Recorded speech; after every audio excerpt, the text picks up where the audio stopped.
اللهم صل وسلم بارك على سيدنا شفيعنا حبيبنا نبينا مولانا محمد بارك وسلم. الحمد لله نحمده ونستعينه ونستغفره ونؤمن به ونتوكل عليه ونعوذ بالله من شرور أنفسنا ومن سيئات أعمالنا. من يهده الله فلا مضل له ومن يضلله فلا هادي له. ونشهد أن لا إله إلا الله وحده لا شريك له. ونشهد أن سيدنا وسندنا مولانا محمدا عبده ورسوله. أما بعد فأعوذ بالله من الشيطان الرجيم. بسم الله الرحمن الرحيم. إن أول بيت وضع للناس للذي ببكة مباركا وهدى للعالمين. فيه آيات بينات مقام إبراهيم ومن دخله كان آمنا. ولله على الناس حج البيت من استطاع إليه سبيلا ومن كفر فإن الله غني عن العالمين. وقال رسول الله صلى الله عليه وسلم: من حج لله ولم يرفث ولم يفسق كرجع يوم ولدته أمه، أو كما قال عليه الصلاة والسلام. رب اشرح لي صدري ويسر لي أمري واحلل عقدة من لساني يفقهوا قولي.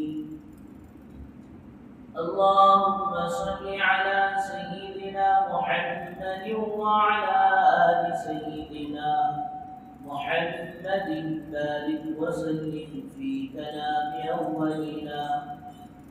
اللهم صل على سيدنا محمد وعلى آل سيدنا محمد بارك وسلم في أوسط كلامنا. اللهم صل على سيدنا محمد وعلى آل سيدنا محمد بارك وسلم في آخر كلامنا. بزرگان محترم ومعزز سامعین الكرام، اللہ جل جلالہ وعلا والہ کا بڑا ہی فضل کرم احسان ہوا. اللہ پاک نے ہم سب کو اپنے گھر تک آنے کی توفیق نصیب فرمائی اور کچھ دین کی باتیں کہنے اور سننے کی توفیق و سعادت نصیب فرمائی.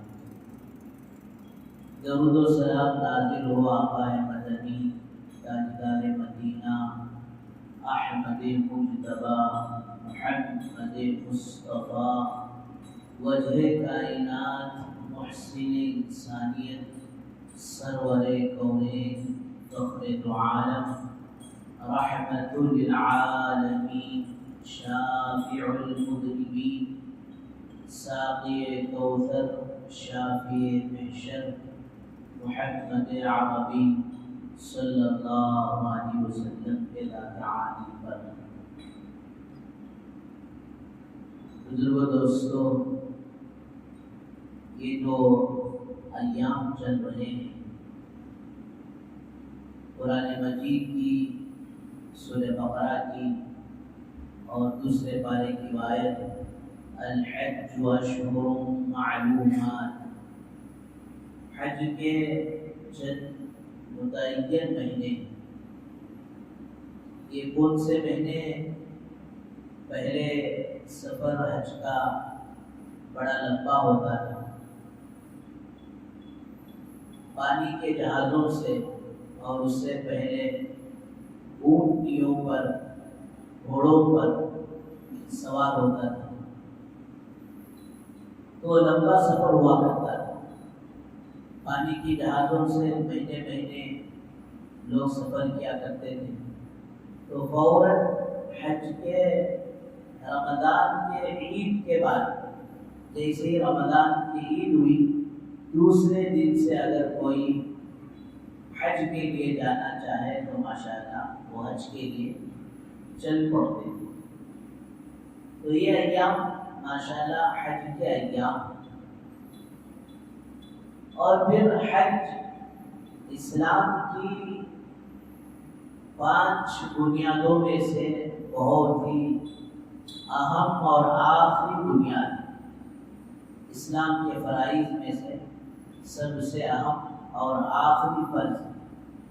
اسلام کی تکمیل حج پر جا کر ختم ہوتی ہے۔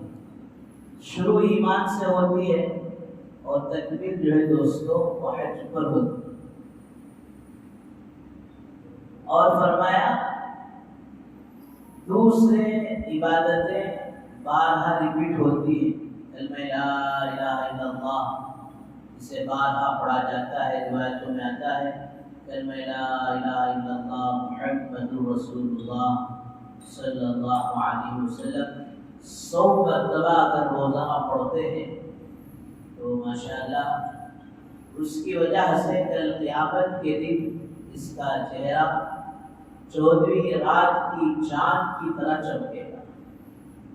بلکہ اگر غور سے دیکھا جائے جو اللہ والے اللہ کے ذکر کا اہتمام کرتے ہیں، اللہ کی بڑائی بیان کرتے ہیں اور استغفار کرتے ہیں، حضور اکرم صلی اللہ علیہ وسلم پر درود شریف کا ان کا اہتمام ہوتا ہے، وہ 100 سے شروع ہوتا ہے۔ پہلی تسبیح 100 مرتبہ سے شروع ہوتی ہے، پھر ان کے مشائخ، ان کے اساتذہ بھی ان کے سبق کو بڑھاتے ہیں، تو ماشاءاللہ وہ چلتے چلتے ہزاروں میں پہنچتے ہیں۔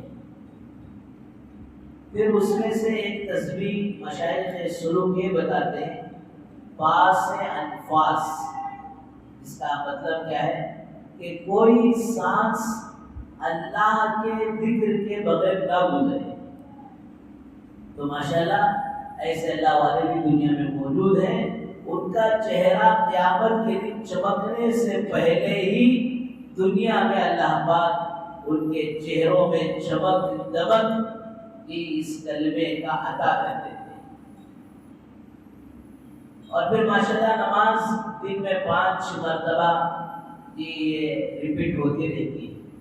2 عبادتیں، ایک ہے نماز اور دوسرا روزہ، امیر غریب سب پر واجب ہے، سب پر لازم ہے، سب پر ضروری ہے۔ 2 عبادتوں میں سب برابر ہیں، ایک نماز میں اور دوسرا روزہ میں۔ اور 2 عبادتیں مال کی بنیاد پر ہوتی ہیں، ایک زکوٰۃ کا نکالنا اور دوسرا فریضہ دوستو حج کا کرنا۔ تو یہ نمازیں اور پھر رمضان کے روزے، پھر زکوٰۃ، ساتھ ساتھ ماشاءاللہ مال اللہ نے دیا ہے تو ساتھ ساتھ فرض ہوتے رہتا ہے۔ لیکن میرے بزرگوں دوستو، حج ایک ایسی عبادت ہے جو صرف زندگی میں ایک بار ہی فرض ہوتی ہے۔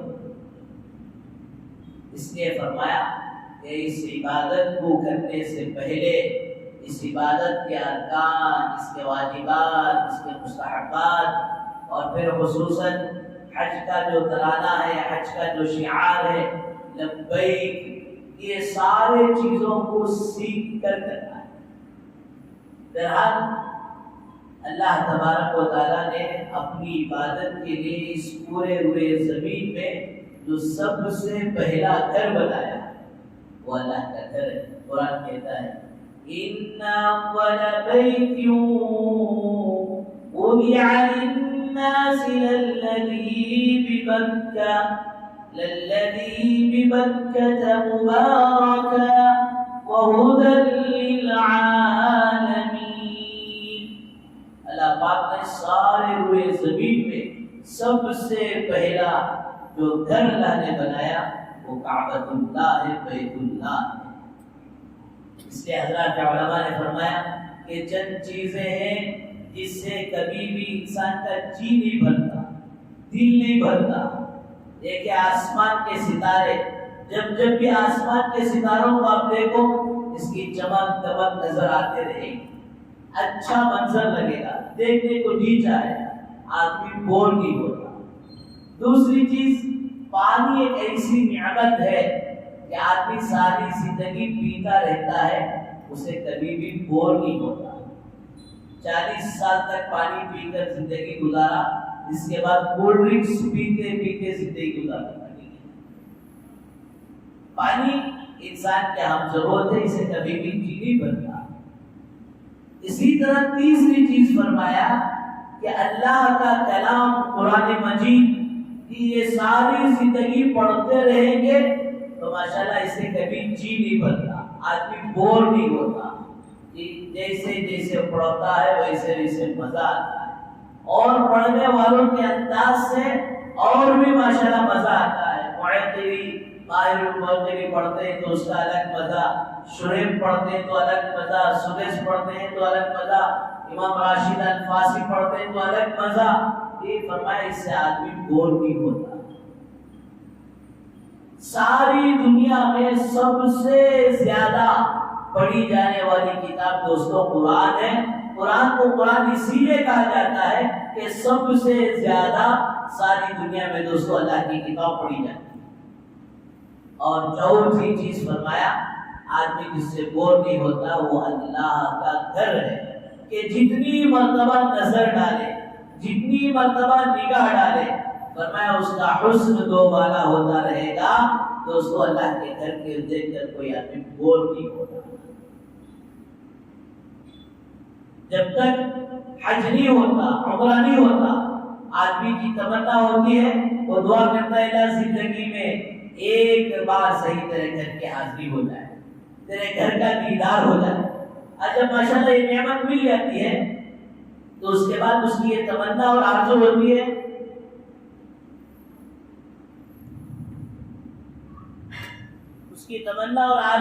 ہے کہ بار بار اللہ کے گھر کو جائے. اب یہاں ایک مغالطہ اور ایک غلط فہمی ہے کہ بھئی حج زندگی میں ایک مرتبہ کر دیے تو کافی ہے، بار بار کرنے کی ضرورت نہیں ہے. ایسا نہیں ہے. ہر 5 سال کے اندر اللہ نے توفیق دی تو حج کر سکتے ہیں. اور پھر حضور اکرم صلی اللہ علیہ وسلم کا جو حج ایک مرتبہ مدینہ منورہ سے جو ہوا ہے کہ وہ مکے سے مدینے کو ہجرت کرنے کے بعد ہوا ہے. لیکن آپ جب مکے میں رہتے تھے اور پھر اسلام کی اس فرضیت سے پہلے آپ ماشاءاللہ ہر سال مینا کے وادیوں میں پہنچتے. مینا کی وادیاں کیا ہے؟ حج ہی کا ایک رکن ہے، حج ہی کا ایک مقام ہے. مینا کے وادیوں میں پہنچ کر لوگوں کو مختلف قبیلوں کے پاس مختلف اوقات میں جا کر اللہ کے نبی صلی اللہ علیہ وسلم اس قوم کو اللہ کی دین کی دعوت دے. تو اسے پتا چلا کہ اللہ کے نبی صلی اللہ علیہ وسلم مکے سے مدینے کو ہجرت کرنے سے پہلے کئی حج آپ کے ماشاءاللہ یہ مکہ المکرمہ میں رہتے ہوئے ہوئی. بہرحال بزرگوں دوستوں بھائیوں، وہ بہت ہی مقدس مبارک مقام اللہ تبارک و تعالیٰ نے اپنے گھر کو بنایا.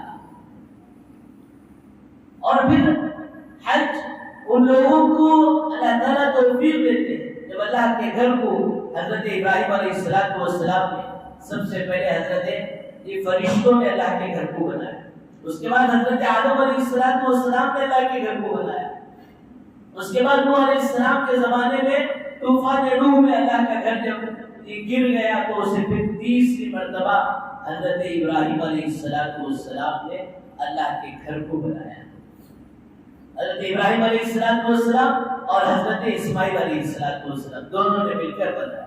اور جب ماشاءاللہ گھر بنا چکے تو پھر حضرت ابراہیم علیہ السلام نے دعا کی ربنا تقبل منا انك انت السميع العليم. اس آیت سے حضرات علماء نے لکھا ہے ہر مومن کا یہ مزاج ہونا چاہیے ہر عمل کو کرنے کے بعد اس عمل کو اللہ کے یہاں قبول کرنے کی فکر میں لگ رہا ہے. اللہ معاف فرمائے کہ عمل کے ہونے کے دیری یہ اب لوگ ماشاءاللہ اسے واٹس ایپ میں فیس بک میں انسٹاگرام میں الا بلا ادھر ادھر سب وائرل کرنے کی عادت بن گئی. تو انہیں بیچارہ جبتا تھا میرا یہ عمل ہو تو فوراً میں قوم کو بتاؤں, میرا یہ عمل ہو میرے دوستوں کو بتاؤں, میرا یہ عمل ہو میرے اسٹیٹس میں یہ عمل آ جائے. اللہ حفاظت فرمائے.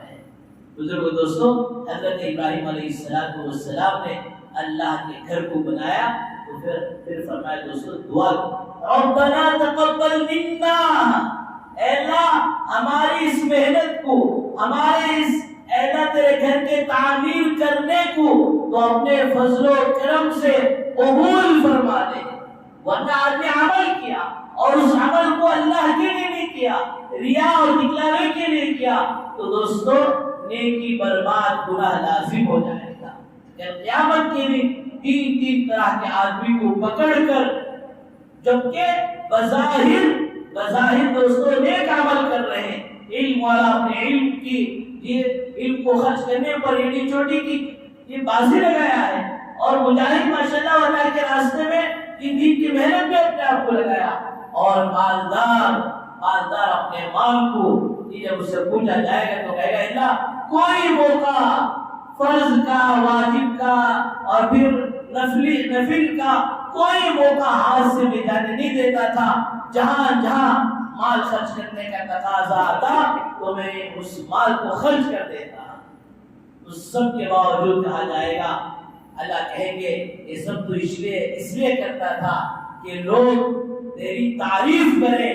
وہ تعریف تو ہو چکی تو لوگوں سے واہ چاہتا تھا, وہ واہ ہو چکی, اب یہاں تیرا کوئی بھی بدلہ ملنے والا نہیں ہے. یہ سب کچھ تو نے لوگوں کے دکھلاوے کے واسطے کیا ہے. اس لیے میرے بزرگ دوستو اخلاص بہت دیر سے آتا ہے اور پھر بہت جلد چلا جاتا ہے. اس لیے اپنے عمل کو کر اس عمل کو لوگوں میں دکھانا نہیں ہے بلکہ اس عمل کو اللہ کے ہاں قبول کرا. حضرت خان میرے رحمہ کے پاس ایک جگہ مہمان بنیا تو اس میزبان نے یہ اپنے خادم سے کہا بھئی دیکھ حضرت آئے ہیں, میں سیکنڈ پر حج کو گیا نا, وہ ٹیپ کو گلاسا لایا تھا نا, وہ گلاسا ہمیں چالا کو دے دے. تو حضرت نے فرمایا اس نے لفظ سیکنڈ بار دوسری بار استعمال کر اپنے دونوں حجوں کو برباد کر دیا. اتنا تو بول سکتا تھا کہ وہ حج کو گئے وقت جو گلاسا لایا تھا وہ گلاسا میں چالا زمزم لا, یہ تو بول سکتا تھا. میں سیکنڈ پر گیا نا تو یہ بتانا چاہ رہا تھا کہ میں حج ایک بار نہیں دونوں بار کیا ہوں. حضرت فرماتے ہیں کہ اس نے لفظ دو بار استعمال کر اپنے حجوں کو برباد کر دیا. تو آج اللہ معاف فرمائے, ایک اسے بیماری کہے یا اچھی بات کہے اللہ یہ بہتر جانتا ہے. اب عمرہ گئے تو حج کو گئے تو 3 حج کے فرض آئے, چوتھا ایک فرض لوگوں بنا لی, کیا کہتے ہو دعوت دعا. اللہ حفاظت فرمائے. اگر آپ سے کسی کی انبن ہو گئی ہے, کوئی رشتہ داری میں فرق پڑ گیا, یہ کسی کے معاملات میں گڑبڑ ہو گیا, اسے چن کر ان سے جا کر معافی تلافی کرو. بڑی اہم عبادت کے لیے جا رہے ہیں, معاملہ صاف کر لو, معاملات کو درست کر جاؤ. علماء نے یہاں تک لکھا ہے معلوم نہیں تھا, جوڑے جہیز کے پیسے شادی میں لے لیے تھے, تب معلوم نہیں تھا مسئلہ, یہ نہیں لینا جائز نہیں تھا, یہ اب معلوم ہو گیا, اب اسے بھی واپس کر جاؤ. تو دوستو معاملات کو درست کر حج کو جانا. اب ماشاءاللہ یہ اگر چیز ہوئی ہے تو اس موقع پر کسی کو کھلا دیے یا پھر اس موقع پر لوگوں کو جوڑ کر بیان کر کر کسی عالم کو بلا کر ان میں ترغیب، ان میں بھی شوق پیدا ہوا، تو ماشاءاللہ یہ چیز درست ہے۔ صرف یہ نیت کہ میں لوگوں کو بلانا، پھول کے ہارا ڈال لینا، شالہ ڈال لینا، میں بھی حاجی ان کے لسٹ میں نام لکھا لینا، اگر یہ نیت رہی تو اللہ حفاظت فرمائے دوستو، پھر خطرہ ہے۔ بہرحال یہ اصل اس کا مقصد کیا ہو کہ اس کا مقصد یہ ہو کہ جانے سے پہلے جن رشتہ داروں سے، جن دوست احباب سے ہماری نا اتفاقیہ ہو گئی ہے اسے رفع دفع کر جائے۔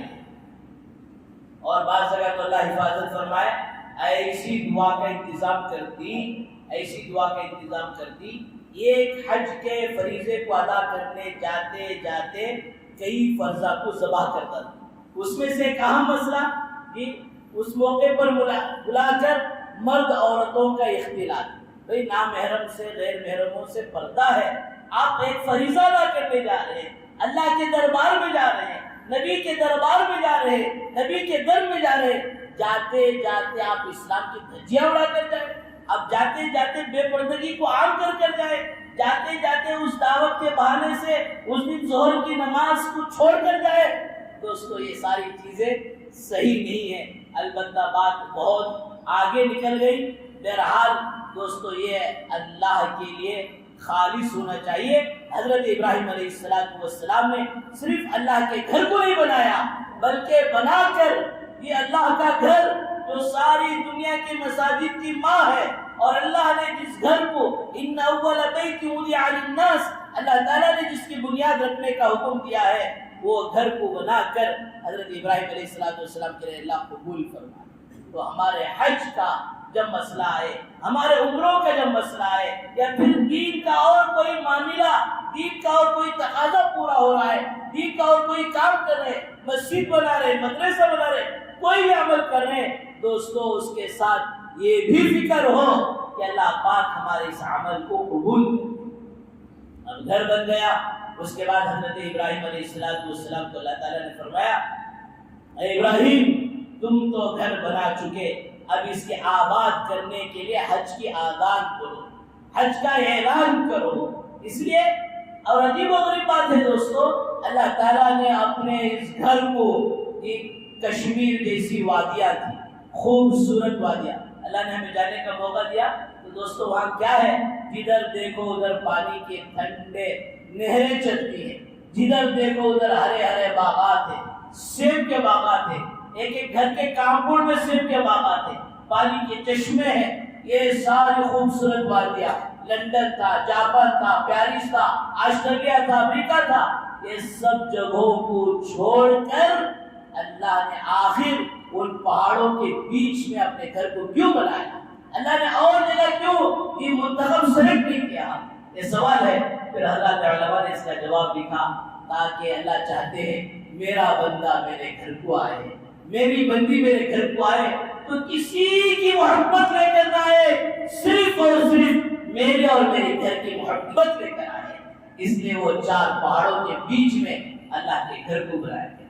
اب تو کسی کی محبت لے کر جاتے نہیں ہیں، لیکن اللہ حفاظت فرمائے اعمال کا جو بگاڑ ہے یہ اس موبائل کو ساتھ لے کر چلے جائیں، ضرورت ہے جا سکتے ہیں، اب تو اپائنٹ لے کر اسی موبائل کے ذریعے سے جانا پڑتا ہے، اب جا کر پورا دل و دماغ اس موبائل پر نہ لگاؤ، وہ ضرورت کے درجے میں رکھو، اعمال کو خوب کرو۔ اب بیماری ایسی چلی ہے، ابھی میرا عمرہ قبول ہوا کہ نہیں ہوا کہ معلوم نہیں، فوراً طواف کرتے کرتے دیکھیں کیجیے ایسا جسم ہوئی برابر احرام، اللہ حفاظت فرمائے۔ ابھی طواف شروع نہیں کیا، ابھی اللہ کے سامنے رویا نہیں، گڑگڑایا نہیں، اس سے قبول کرایا نہیں، اب فوراً ویڈیو کال کے ذریعے سے دوستو گھر والوں کو یہ اپنا طواف بتا رہا، اپنی عبادت بتا رہا ہے، اللہ کو کیا بتا رہا ہے اللہ کے بندے۔ بہرحال بزرگ دوستو بھائیوں، وہاں جانے سے پہلے وہاں کی عظمتوں کو، محبتوں کو لے کر جائیں۔ بہرحال جن پر حج فرض ہو جاتا ہے وہ کسی بھی بہانے سے داخل نہیں کرنا۔ حدیث میں آتا ہے من اراد الحج فلیتعجل، جس نے حج کا ارادہ کر لیا اس کو چاہیے کہ جلد سے جلد اپنے حج کو پورا کرنے کی فکر اور کوشش کرے۔ حج کس پر فرض ہوتا ہے؟ ابھی اس طرح گزشتہ جمعہ شاید میں عرض کیا جو وہاں جانے کی طاقت رکھتا ہے، مال کے اعتبار سے، صحت کے اعتبار سے۔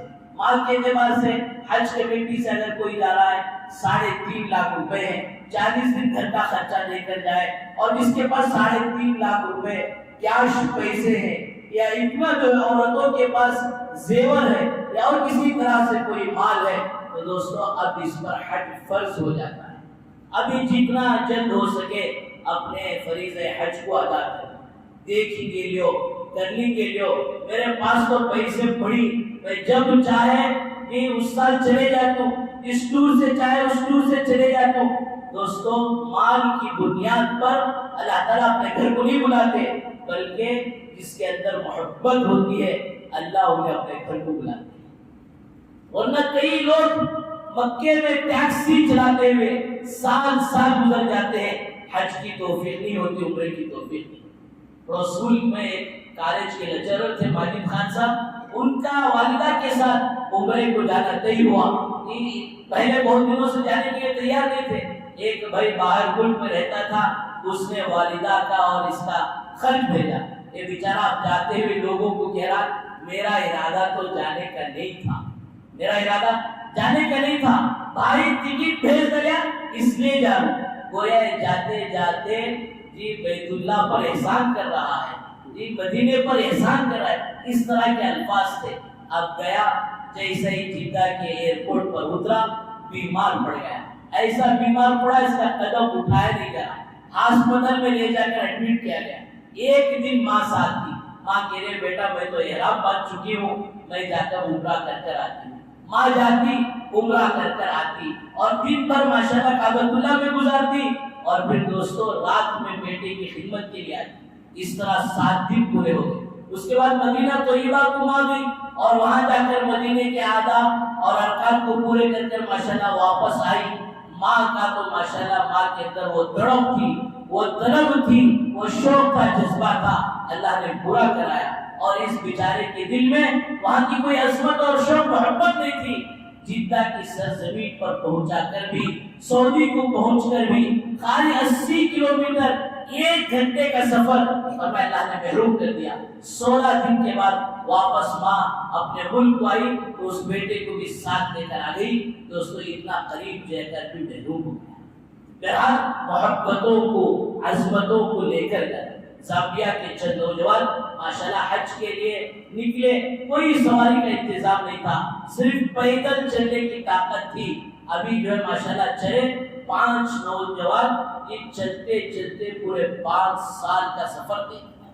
3 نوجوان تو راستے میں انتقال ہو گئے، اور ایک نوجوان جب پیدل سفر ختم ہونے کے بعد پانی کا سفر شروع ہوا، تو اس میں جا کر اس کی طبیعت بگڑی، اور اس نے جو اپنے دوست سے، آخری دوست سے کہا اگر میرا انتقال اس راستے میں ہو جائے تو مجھے مکے کے قریب جتنا ہو سکے وہاں دفن کر دینا، اور پھر میرا انتقال ہو جائے تو حضور اکرم صلی اللہ علیہ وسلم کے روضے پر پہنچ کر وہاں اللہ کے نبی صلی اللہ علیہ وسلم کی خدمت میں سلام عرض کرنا کہ آپ کا ایک امتی 5 سال کا سفر طے کرتے ہوئے آیا، لیکن آپ کے دربار پر حاضر نہیں ہو سکا، وہاں میرا سلام عرض کرنا۔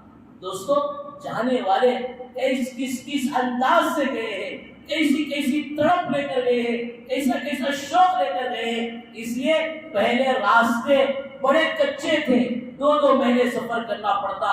95 میں جو آخری جہاز پانی کی بمبئی سے چلی تھی، اس میں بھی 8 دن پورا پانی کا سفر تھا۔ اس کے بعد تو یہ پانی کا سفر بند ہوا۔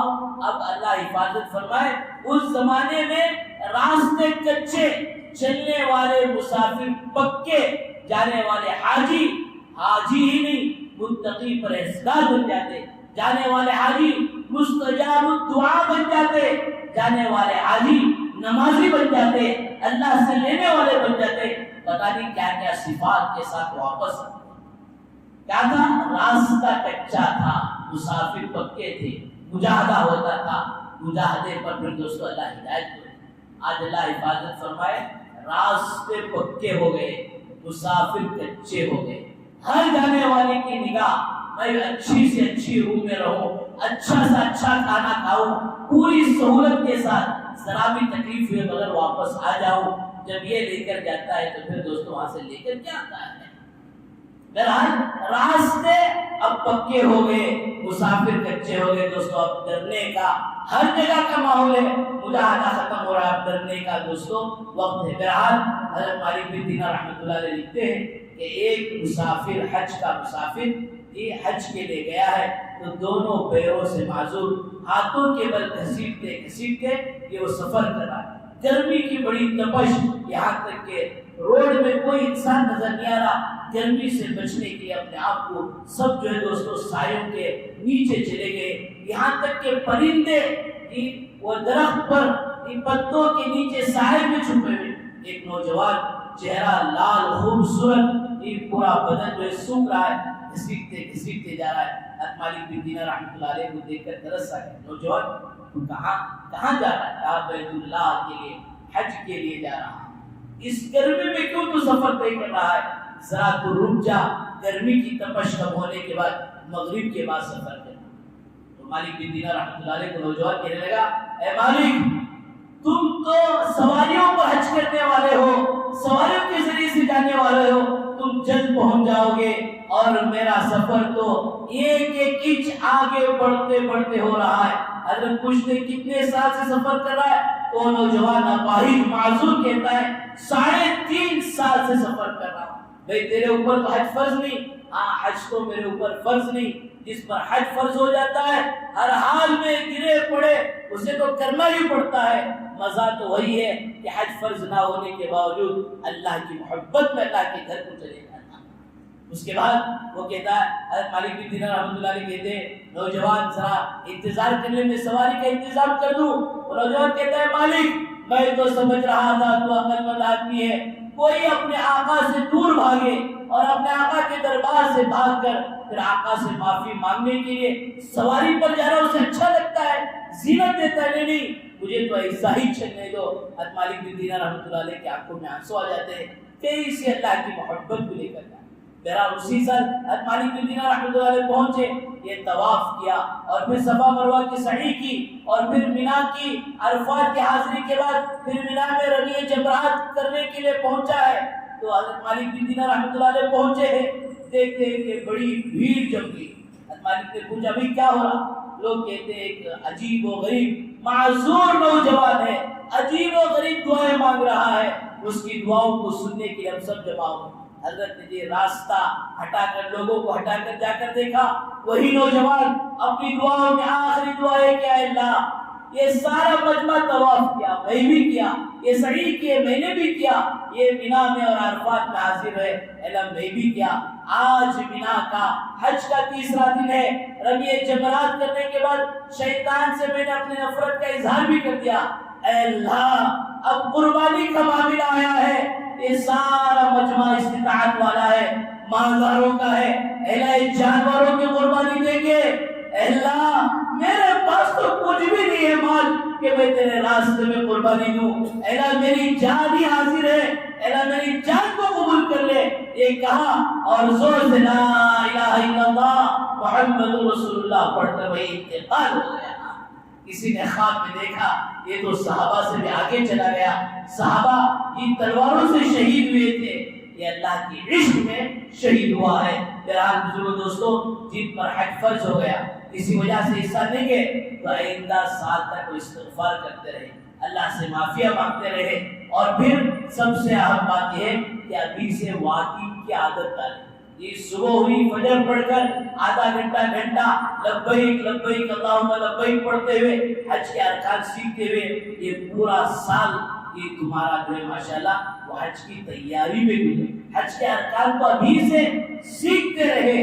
اور فرمایا دوستو اللہ نہ کرے حدیث میں آتا ہے جن پر حج فرض ہو گیا اور پھر وہ حج نہیں کیا تو وہ یہودی ہو کر مرے یا تو نصرانی ہو کر مرے، اس کے ایمان کی کوئی گارنٹی نہیں دی جا سکتی۔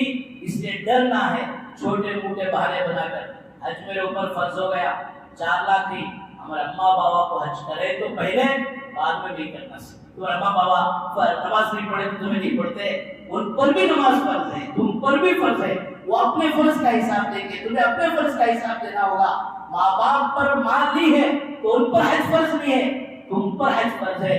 تم جو ہے دوستو اب فرض ادا کرنا ضروری ہے. اللہ توفیق دے تو ان کو بھی لے کر جاؤ یا کم سے کم عمرہ کرا دو. تمہارے اوپر حج فرض ہے, ماں باپ نہیں کیے اس لیے نہیں کروں گا, یہ سراسر غلط بات ہو جائے گی. اللہ تعالیٰ سے دعا فرمائے اللہ تعالیٰ ہم سب کو اپنے گھر کے حاضری کی حج بیت اللہ کی سعادت نصیب فرمائے. جتنے لوگ ہیں ان سب کے حج کو اللہ حج مقبول و مبرور بنائے. جو حضرات سنت نے پڑھی